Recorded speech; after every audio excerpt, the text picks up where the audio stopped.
ঠাকুরগাঁওয়ের বাইলাডাঙ্গি সীমান্তে বিএসএফের গুলিতে শ্রী জয়ন্ত নামে এক কিশোর নিহত হয়েছে।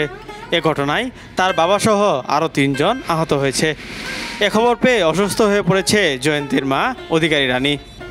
সোমবার ৯ সেপ্টেম্বর ভোররাতে বাইলাডাঙ্গি উপজেলার ধন্দলা ইউনিয়নের ৩৯৩ নং পিলার সংলগ্ন এলাকায় এ ঘটনা ঘটে।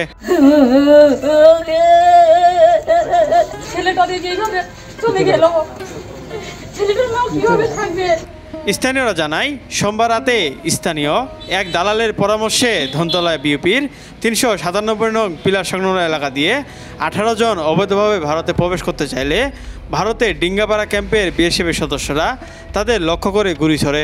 এ সময় তাদের মধ্যে জয়ন্ত নামে এক কিশোর নিহত হয়। তার বাবাসহ আরও ৩ জন আহত হয়েছে। আমার জানা মতে এই যে রাত্রে আজকে অবৈধভাবে ইন্ডিয়ায় 18 জন হিন্দু এক চোরাচালানির সাথে যোগাযোগ করে ওরা ইন্ডিয়া চলে যাচ্ছিল রাত্রে।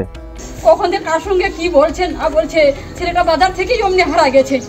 বিএসএফ এর গুলিতে একজন মারা গেছে আর কয়েকজন আহত হয়েছে। এটা শুনে আমিও আসলাম দেখতে। সকালে দেখছি ঠিকই মহাদেবের বেড়া হলে গুলি লাগিয়ে ইন্ডিয়া বিএসএফ গুলি করছে। স্থানীয়দের দাবি, সীমান্তে গুলি না করে অপরাধীদের ধরে আইনের আওতায় শাস্তি দেওয়া উচিত। বর্ডারে যারাই যাচ্ছে তাদেরকেই আটক করা উচিত, আটক করে শাস্তি দেওয়া উচিত, তবে গুলি করা ঠিক হয়নি। ভারতের যে বিএসএফ আছে তাদের উচিত আইনের আওতায় নিয়ে আসে উপযুক্ত শাস্তি দেওয়া। আমি আসলে চাই যে আমরা যেই দেশেরই হোক না কেন আমাদের মূলত মানুষ হিসেবে দেখা উচিত। ওই ধরনের একটা চুক্তি যদি বাস্তবায়ন করা যায় যে নির্বিবাদে হত্যা করা যাবে না বা তাদেরকে মানুষ হিসেবে ট্রিট করতে হবে। নিহত জয়ন্ত ওই ইউনিয়নের বর্তলী গ্রামের মহাদেবের ছেলে। আহতরা হলেন ওই এলাকার জয়ন্তের বাবা মহাদেব, পারিয়া ইউনিয়নের নিটালডোবা গ্রামের দেবারক ও আমদানখর ইউনিয়নের স্কুলহাট গ্রামের খায়রুল। এ ঘটনার পর বাংলাদেশ বিজিবি ও ভারতের বিএসএফের কমান্ডার পর্যায়ে পতাকা বৈঠক হয়েছে। এ ঘটনায় প্রতিবাদ জানিয়েছে বাংলাদেশ বিজিবি।